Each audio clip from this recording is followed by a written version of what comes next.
అస్మద్గురుభ్యో నమః. పరమేశ్వరుని దివ్యపాదపద్మాలకు నమస్కారం చేసుకుంటూ మనం ఈశ్వరుని రకరకాలుగా ప్రార్థిస్తూ ఉంటాం.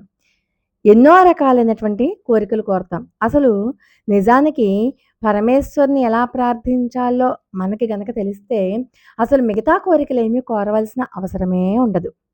ఈశ్వరుని ఎలా ప్రార్థించాలి అంటే, తండ్రి నాకేది మంచిదో నీవు తలచి అదే నాకు ఇవ్వు. నేను నిన్ను ఏమీ అడగను.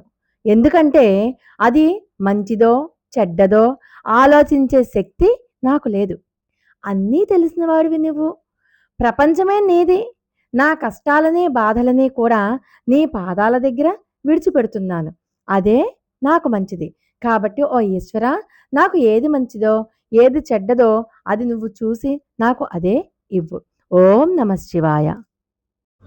ఇలా ప్రార్థించాలి.